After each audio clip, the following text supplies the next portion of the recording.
क्या यमराज की गलती के कारण द्रौपदी को मिले 5 पति? आज हम आपको पुराणों में वर्णित एक ऐसी कथा के बारे में बताने जा रहे हैं जिसमें यमराज की गलती के कारण 5 पांडवों और द्रौपदी को दुख और पीड़ा उठानी पड़ी और मृत्यु लोक में जन्म लेना पड़ा और उनकी गलती के कारण द्रौपदी को 5 पुत्रों से विवाह करना पड़ा। दोस्तों, आप सभी को हरियर टेल्स में आज क्या यमराज की गलती के कारण द्रौपदी को मिले 5 पति, इसके बारे में जानकारी देने वाले हैं। तो वीडियो के लास्ट तक हमारे साथ बने रहें और वीडियो में आगे बढ़ने से पहले अगर आपने हमारे चैनल हरियर टेल्स को सब्सक्राइब नहीं किया है तो कृपया चैनल को सब्सक्राइब कर लें और पास में बने बेल आइकन बटन को जरूर दबाएं ताकि हमारे चैनल की लेटेस्ट अपडेट सबसे पहले आप तक पहुंच जाए।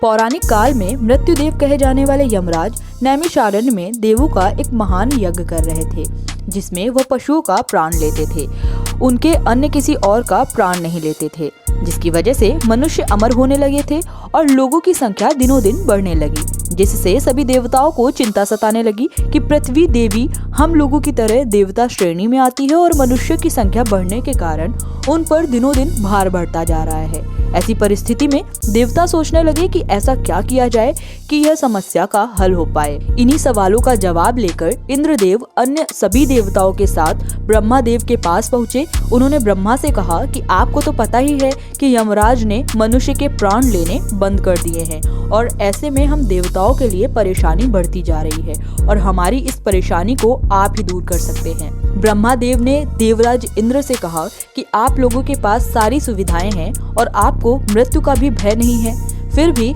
आप सभी लोग परेशान क्यों हैं? आप सभी को मनुष्यों से इस तरह नहीं डरना चाहिए।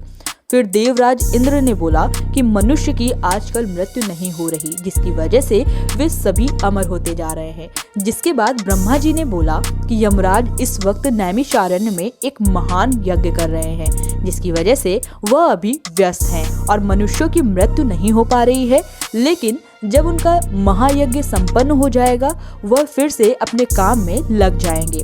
ब्रह्मा जी की यह बात सुनकर सभी देवता वापस चले गए। एक दिन देवराज इंद्र ने देखा कि नदी में एक सुंदर कमल बहता जा रहा है, जिसके बाद उनके दिमाग में यह सवाल आया कि इतना सुंदर स्वर्ण कमल कहाँ से आया है। यही सोचते हुए देवराज उस स्थान तक चले गए जहाँ से वह नदी निकलती है। फिर कुछ दूर चलने के बाद जब वह स्थान पर पहुँचे तो उन्होंने देखा कि एक सुंदर स्त्री पानी में खड़े होकर आंसू बहा रही है। उनकी आंखों की बूंदों से आंसू निकलकर पानी में जब गिरते हैं तो वह स्वर्ण कमल बन जा रहा था। देवराज स्त्री के निकट पहुँचे और कहने लगे कि हे स्त्री, तुम कौन हो? देवी, तुम क्यों रो रही हो? यह सुनकर उस स्त्री ने सबसे पहले देवराज इंद्र को प्रणाम किया और कहा, हे देवराज, आप मेरे साथ चलिए, फिर आपको ज्ञात हो जाएगा कि मैं कौन हूँ और यहाँ पर क्यों खड़ी हूँ और क्यों रो रही हूँ। फिर स्त्री उत्तर दिशा की ओर चल पड़ी। देवराज इंद्र भी उसके साथ उसके पीछे पीछे चल पड़े। कुछ समय बाद दोनों हिमालय पर्वत पर जा पहुँचे। देवराज इंद्र ने देखा कि वहाँ एक युवक ध्यान की मुद्रा में बैठा हुआ है और वहीं पर पास में एक सुंदर कन्या बैठी हुई है और दोनों चौरस खेल रहे थे। वह दोनों खेल में इतने व्यस्त थे कि उन्होंने देवराज इंद्र को नहीं देखा। देवराज इंद्र को लगा कि यह दोनों अभिमानवश उनको नहीं देख रहे हैं, जिसके बाद इंद्र को गुस्सा आ गया और उन्होंने युवक से बोला कि हे अभिमानी युवक, तुम्हें क्या पता नहीं है कि मैं कौन हूँ? इंद्र को देखते हुए उस युवक ने मुस्कुराया और फिर से खेलने लगा। इधर युवक की नजर पड़ते ही देवराज इंद्र छोटे हो गए और जम गए। उधर बैठी सुंदर स्त्री रोने लगी। तब युवक ने पूछा, तुम क्यों रो रही हो? मैं देवराज के साथ कुछ भी गलत नहीं कर रहा हूँ, मैं तो उन्हें सिर्फ सबक सिखा रहा हूँ ताकि फिर कभी देवराज को ईश्वर होने का घमंड ना हो। फिर जब स्त्री ने इंद्र को छुआ तो इंद्र मुंह के बल जमीन पर गिर गए। दोस्तों, आपको बता दें कि ये युवक कोई और नहीं बल्कि भगवान शंकर थे और वह स्त्री माता पार्वती थी।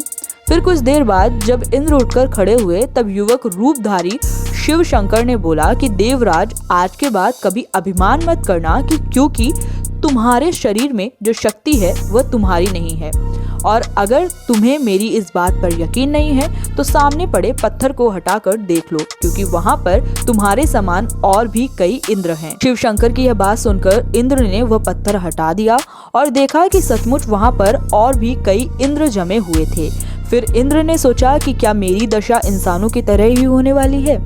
यह देख भगवान शंकर बोले, हे इंद्र, तुमने मूर्खता के कारण मेरा अपमान किया, इसलिए तुम भी अब इस गुफा में रहोगे। भगवान शिव की यह बात सुनकर देवराज इंद्र दोनों हाथ जोड़कर माफी मांगने लगे। इंद्र की बातें सुनकर शिव शंकर जोर जोर से हंसने लगे और बोले कि इंद्र, तुम बहुत अभिमानी हो और तुम्हें माफ नहीं किया जा सकता। तुमसे पहले भी यह चारों यही गलती कर चुके हैं, इसलिए तुम भी यहीं पड़े रहोगे। अब इसी गुफा में पड़े रहोगे और फिर कुछ वर्षों बाद तुम पांचों इंद्र और इस स्त्री का पृथ्वी लोक पर जन्म होगा और यह स्त्री तुम पांचों की धर्मपत्नी होगी। तुम पांचों पृथ्वी के बढ़ रहे भार को कम करोगे, जिसके लिए तुम लोगों को करोड़ों लोगों का संहार करना होगा, जिसके बाद तुम सबको फिर से इंद्र का पद मिल जाएगा। यह बातें सुनकर इंद्र ने कहा कि आपकी आज्ञा का पालन हम करेंगे, लेकिन हम सभी की एक प्रार्थना है कि हमारा जन्म मनुष्य के शुक्राणु से ना हो, बल्कि धर्म, जल, वायु, अश्विनी कुमार आदि से हो। यह सुनकर भगवान शंकर ने उनकी इच्छा को मंजूरी दे दी और पास खड़ी स्त्री से कहा कि हे देवी, इन पांचों के साथ मृत्यु लोक में जाओ और इन पांचों की धर्म पत्नी बनो। इसके बाद भगवान शंकर इन सभी को भगवान नारायण के पास लेकर गए और उन्हें सारी बातें बताईं। फिर भगवान विष्णु ने कहा कि मैं भी मनुष्य की योनि में जन्म लूंगा और तुम सबकी सहायता करूंगा।